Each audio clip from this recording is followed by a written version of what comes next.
First, your thoughts on the Mavs in this draft lottery and the fact that obviously they made this mega trade, send Luka to Los Angeles, and everybody's going crazy. Everybody's all over Nico, and somehow miraculously they end up with the number one overall pick. Man, what are you thinking there? Because we're hearing a lot of rumors. As a Knicks fan, we heard about the frozen ticket. Patrick Ewing. So that's one thing that popped in my head once I saw Luka. And I'm thinking in my head, behind the scenes, you give up Luka, don't worry, we'll take care of you on the back end. Right.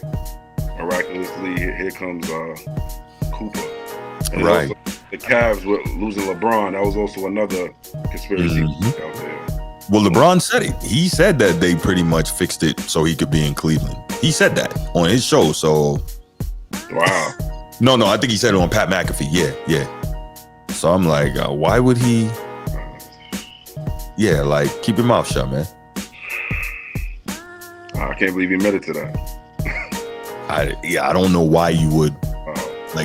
What is the benefit of you putting that out there publicly? I really don't get that. And nobody even batted it out. Wow.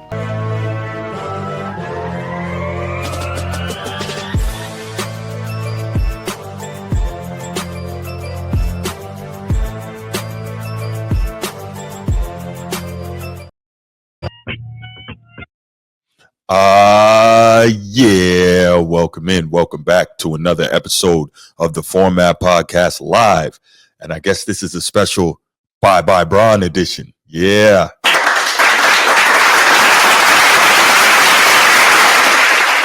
If you're watching here on YouTube, make sure you go ahead, click that subscribe, that like, that notification bell. Make sure you're kept aware anytime we drop new content on the channel. If you want the audio only version of the podcast, open up your audio podcast platform, hit the search bar, type in The Format Podcast, and we should come right up. If you enjoy the content as you listen, make sure you give us a like, a 5-star review, and drop a comment. All that stuff helps us rise in the algorithm, helps us find more sports fans, helps more sports fans find us. And write it down, put it in your phones, make a note of it. The Format Podcast is live Sunday mornings at 10 a.m. Eastern.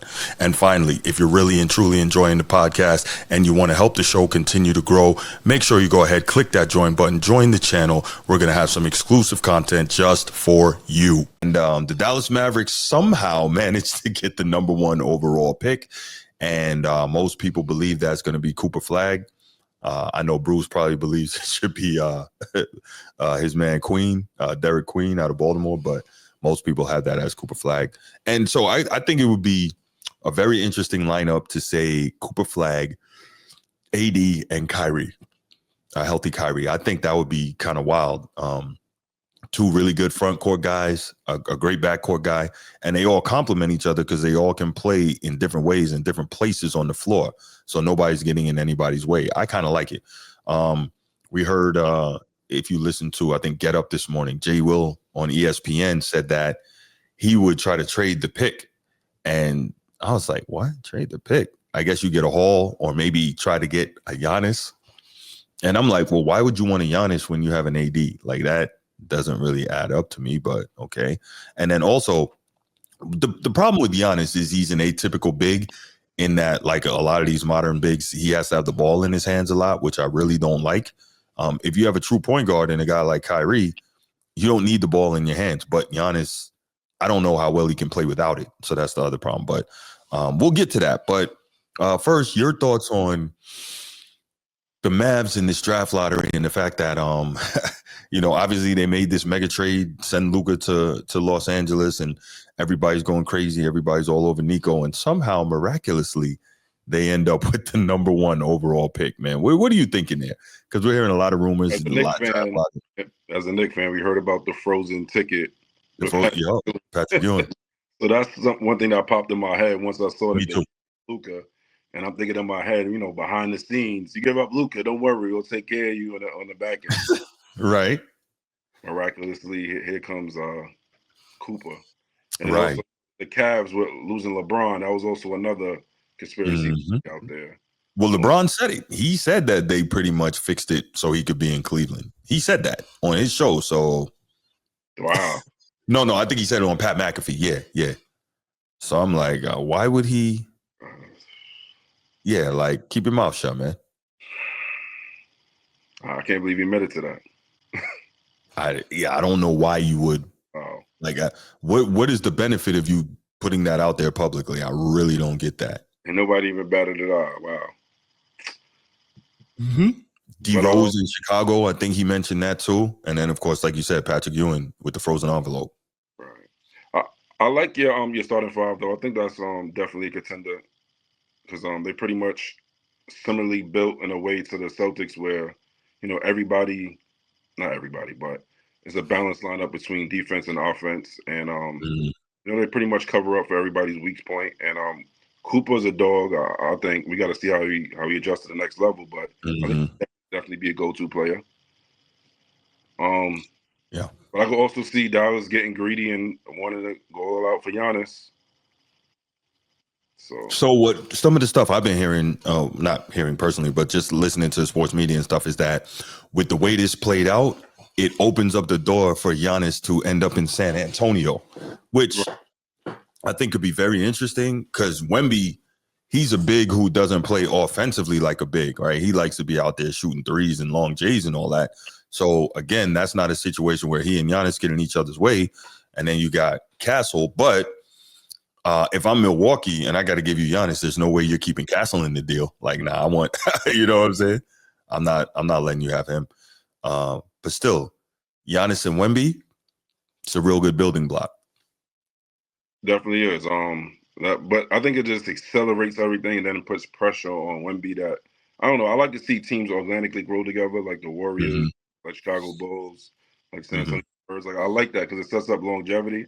I feel like when you start to throw teams together like that, I mean, sometimes it works out for you like a Boston or Miami, like a little quick little fling, but sometimes it doesn't work out. Like the Brooklyn Nets when they try to add the Paul Pierces and the Kevin those are everybody at the end of their career. So Right. But I'd rather see the Spurs just grow organically. I'll try to grab another Duke player that they're big from Sudan. Yeah. I like his game, and I think like you said, like he's not your typical center. So, but he's a center. He's a true center. So you add him.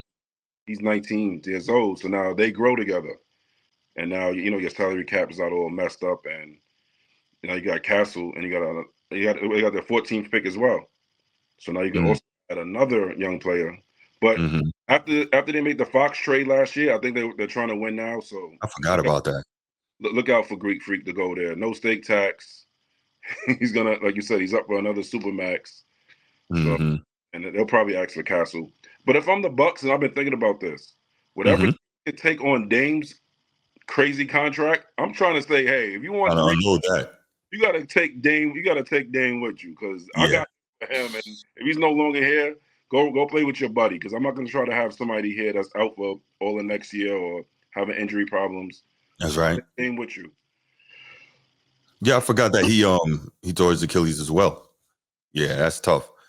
But let's I don't think I've actually talked to you about Cooper Flagg. So let's talk about him for a minute. I'm gonna play some of his B-roll and I want to know what you think. I know you love watching the college guys and the high school guys and how they develop and what you think they'll project to be on the next level, man. Where are you on Cooper Flagg? I like him a lot. Well, when I first was talking to you about him, I did like the comparisons in terms of Berg, in terms of mentality.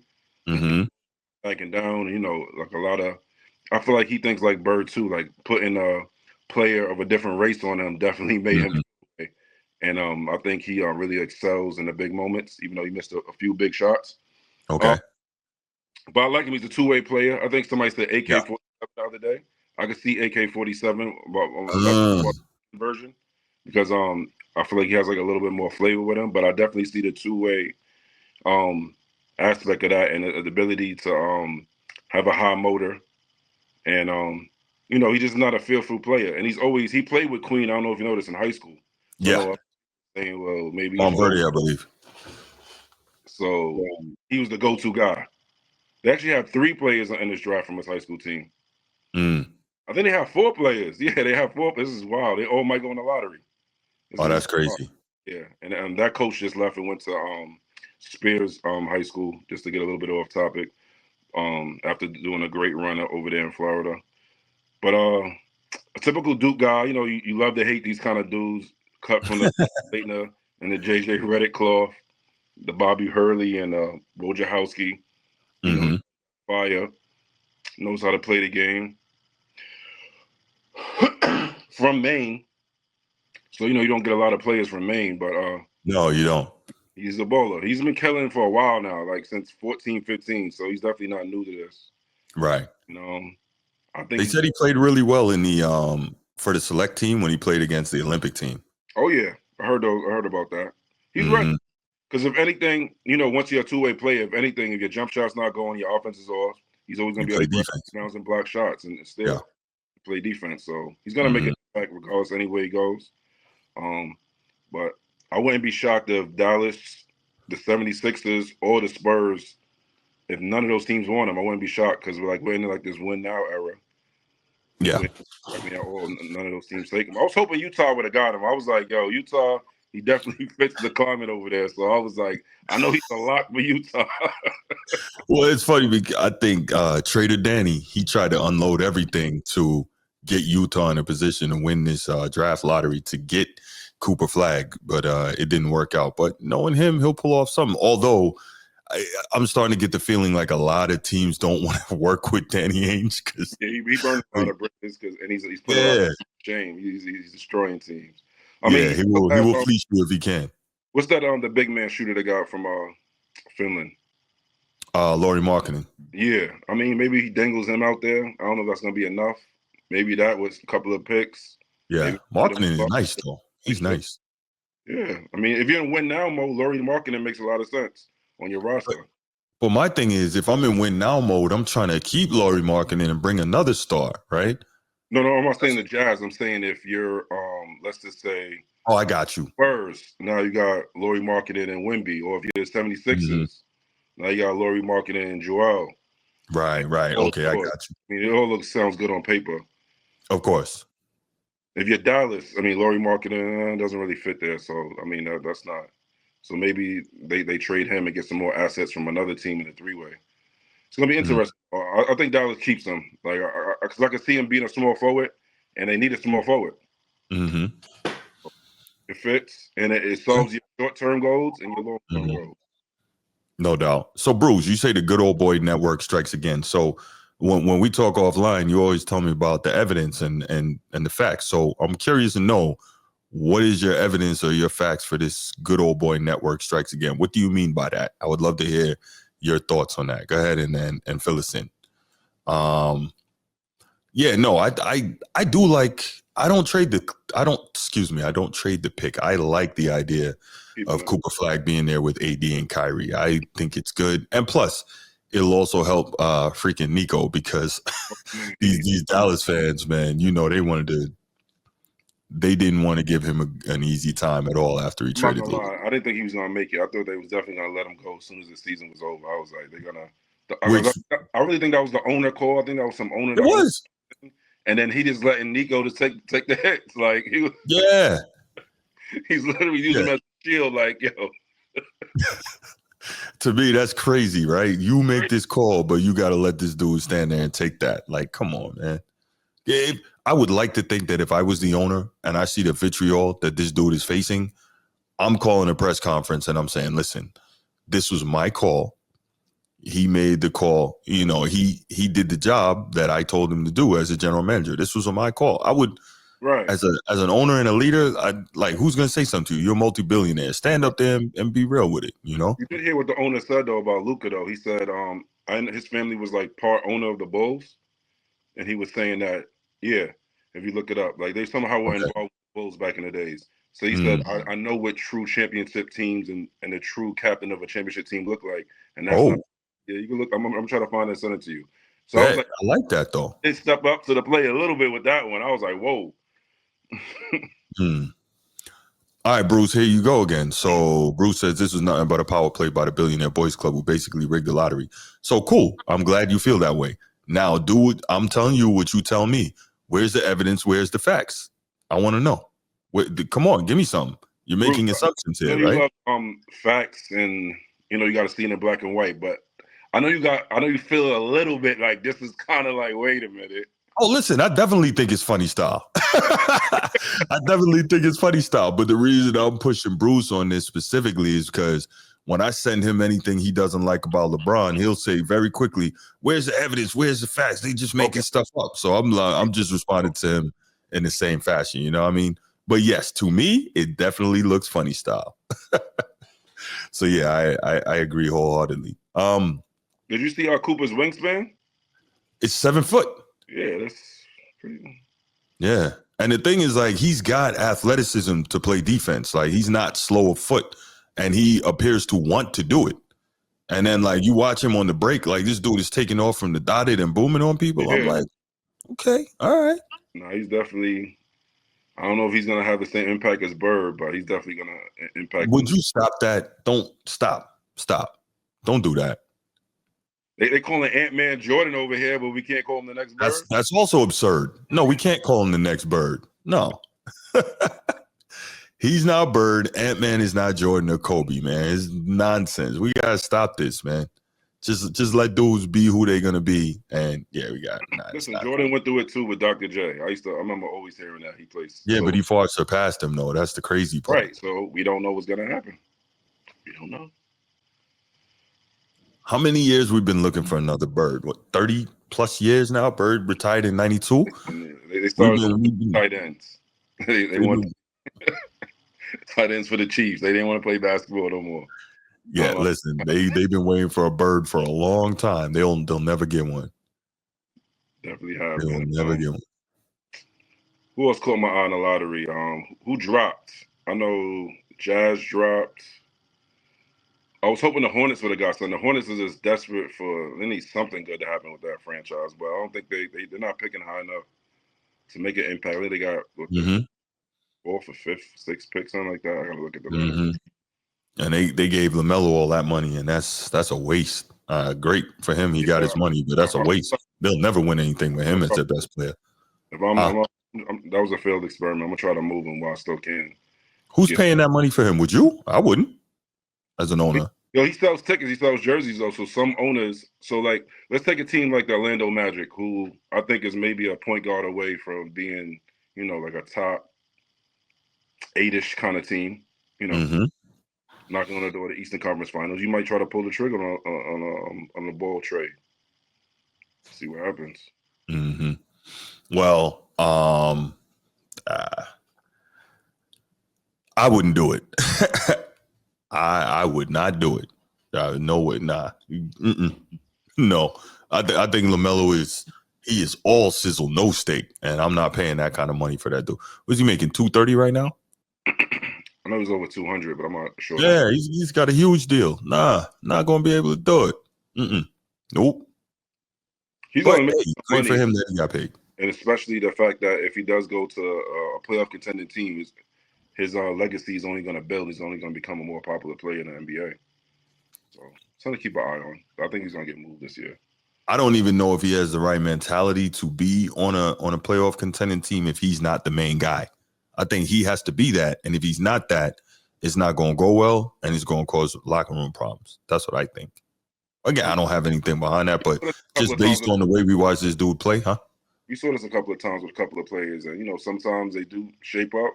Sometimes you got to ship out. Like I remember Melo and Iverson.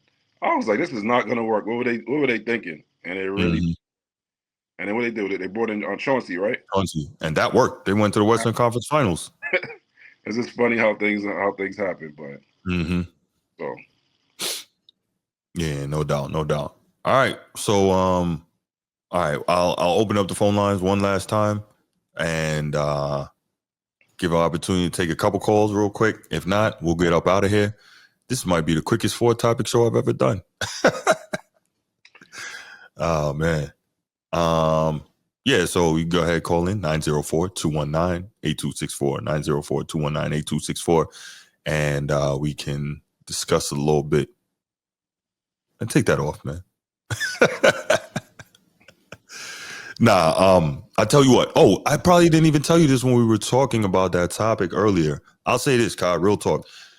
I believe the Knicks win this series and beat the champs. I think they go into the finals, man. Now, what happens when they get there, I don't know. It depends on who comes out the West, but I think they can get to the finals if they win this series. I mean, if they could beat the Celtics, you could beat anybody. That's how I feel. That's a fact.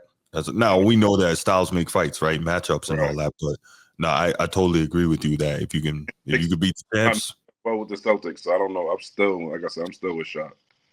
Still. Yeah, no, absolutely, man. I am. Believe me, I'm with you. But listen, obviously, I've been a C's fan a long time, but would it be amazing for basketball to see the Knicks win a championship? Of course. That's a good look. You might have come back home, man. Just I mean, I'll protect you if you want to throw on your bird jersey, looking like do the right thing. Yeah, you're a funny dude, man. You're a funny dude. But no, in all seriousness, man, if think about the dude walking up the steps and yeah.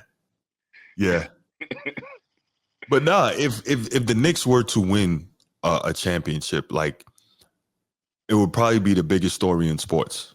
Definitely. Yeah. You already see the crowd building.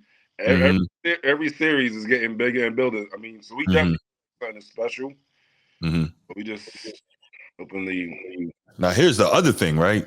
If the Knicks win a title, and we know how huge that is. Obviously, New York City, right? What is it? 53 years, right? 53 years now. 73. 52 years. 52 years. So you got that. But what I'm also thinking about, and this is something I've always said, why it always discouraged me that the big name dudes didn't want to go to New York. I think so many of them are cowards, because if you're the guy that goes to New York and delivers a chip there, you're a made man globally forever. Forever. Right. You could even look throughout the sports industry. People that won rings in football, baseball, they have jobs. I'm like, yo, this guy was like a relief pitcher for the Yankees. He has a job for life right now. So yeah, Jalen Brunson's gonna be a god. And that's what I was about to say. If he can get that job done, they will. And I'm not saying it's the case. They'll say he's the greatest Knick ever if he gets that job done. Yeah, they'll definitely overrate him and say he's the greatest Knick ever. That's right. In my opinion, once you start talking about that, but yeah. No, and I wasn't trying to take the discussion there and turn that into that debate, but it'll be said. But it will be monstrous if the Knicks win it, man. That is, and we're winning a blue collar type player, like the underdog. He's undersized. Great point. And the way he plays is very North Coast like, East Coast kind of blue collar, big body Brunson. He's banging. He's a Jersey kid though, right. So he's not doing. He's not really an aerial attack kind of player, 3-point shooter. Even though he can, he's really more of a strategic, heady player that's takes charges every now and then, and we love him. We're very happy. Like, nobody saw this coming. People nobody. Even during the signing, I was like, "Oh, Jalen Brunson." I'm like, he's just okay, I guess. I mean, right. Series in the playoffs, maybe get 1 or 2 time All-Star. I was hoping during a 5 to 7 year career. So I see somebody that is All NBA first team possibly. Let me ask you this before we get out of here. Do you think what we're seeing from Jalen Brunson, is that an indictment on Luka? No. And his inability because to me, I'm thinking now, like, are we starting to see, like, similar to a younger LeBron, but less athletic, Luka can only play one way? And that actually does not help teammates? No, I mean, they just went to the finals last year, and so we don't even know what could have been. And Kyrie's also another ball dominant player, so it's not like, I don't think that's a diamond on Luka. I gotta still see more from Luka before I'll say that. And also, I think we gotta wait for LeBron to leave so Luka can kind of get, more people that play. I guess this is going towards your point. If you got to build around them, but I think most great players you do have to build around them.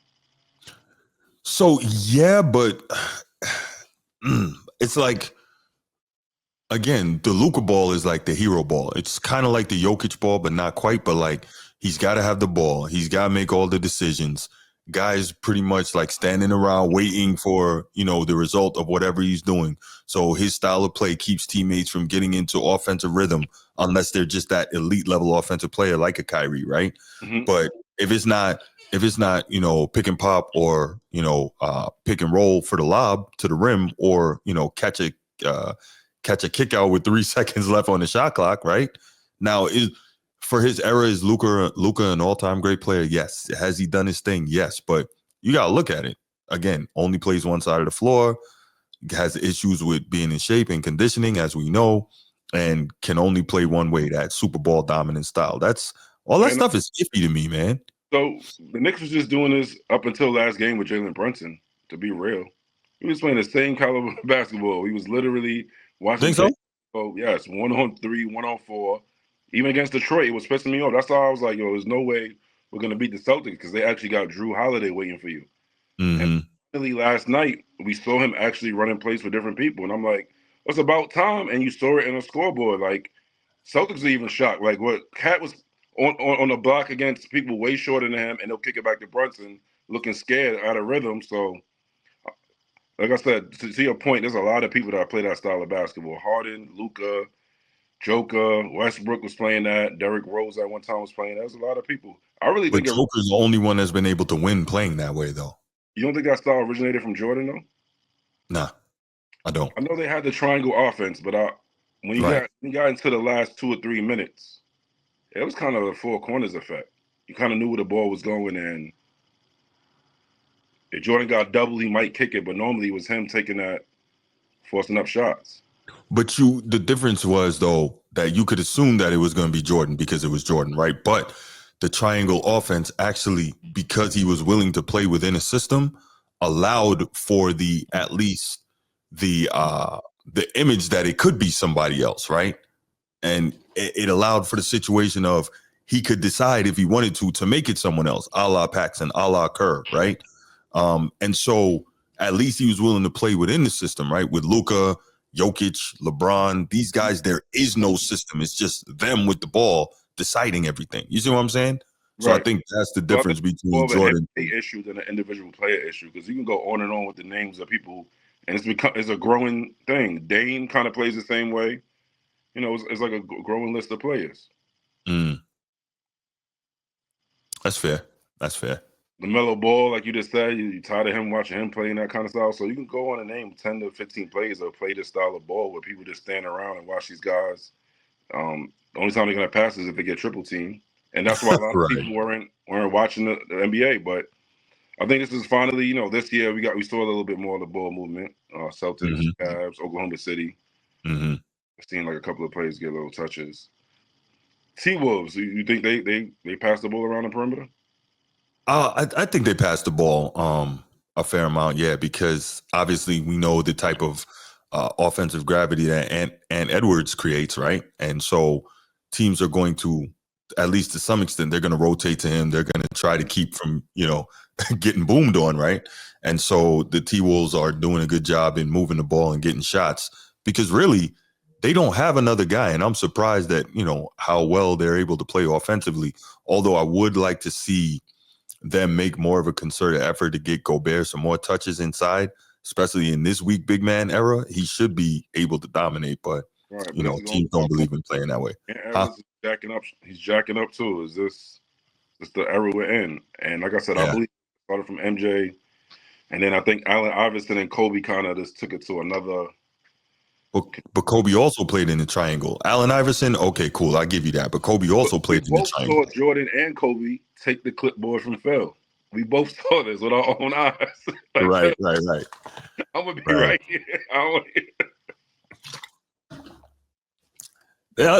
They will at least let Phil draw up the play. Then when they get out there on the floor after the timeout, they're like, "Yo, we're not doing that. Give me the ball."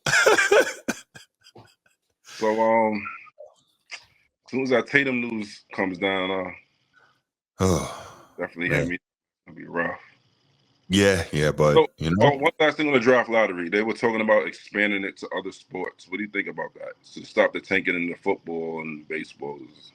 So football is a lot harder to tank, right? Because you got 53 guys on the roster, and guys are really trying to keep their jobs, and you're trying to, because football is so transitive. If you're not a star, you're always trying to put good tape out there. So it's really hard to make guys tank in football. So I'm less concerned about that. I don't really follow baseball, but sometimes see like a weird quarterback starting for teams. Sometimes like, wait, I just got starting the 5th round pick with no You don't think people do that? I'm not saying they don't. I'm saying it's a lot harder to tank effectively in football because the mentality is different, and guys are trying to have jobs, man. But what I will say though, on the basketball side, and I'm gonna give shout out Mike Greenberg here. I heard him say this years ago, and I kind of like it. The easy way to fix tanking is you say, yo, the first team out of the playoffs, that's the team that gets the number 1 pick. That makes every team play hard all the way through to try to make it. And that's how you increase competition and you fix tanking. That's my thought. Gotcha, it makes sense. Yeah, that's what I would do. But we're gonna go ahead and leave it right here, man. I don't think we're gonna get any calls on this. But yo, Kai, I appreciate you coming through, man. Yeah, no doubt. Man, what's up with you? All right, man? You good? Man. Come back home, Bruce. It's never too late to switch and come back home. Man, I've been a Celtics fan since I was in grade school, man. That could never happen, man. Yes, you reminded me of this since we met each other. Was that That's a fact. 30 years ago? Yeah, a long time ago, 25 years ago, yeah. But yo, man, appreciate you coming on and talking with us, man. We gotta do this. Definitely invite me back when y'all gonna do that hip hop episode. Definitely. We're gonna do that, man. That's gonna be crazy. That's gonna be crazy. I'm trying to figure out how to do it without the fact that because we're not gonna be able to play music to like really, because of copyright stuff. We might need to set up a Patreon just so we can do that episode. That way we can actually play music and whatnot. Definitely, we gotta look into it. Yeah. But all right, brother. It's good talking to you, man. All right, y'all. If you haven't already, make sure you hit that like and subscribe button. Oh man, no more Knicks fans on this channel, man. All right, bro. Hit the like and subscribe button, and we'll be back with you next time. Appreciate all y'all tuning in. We out. Peace.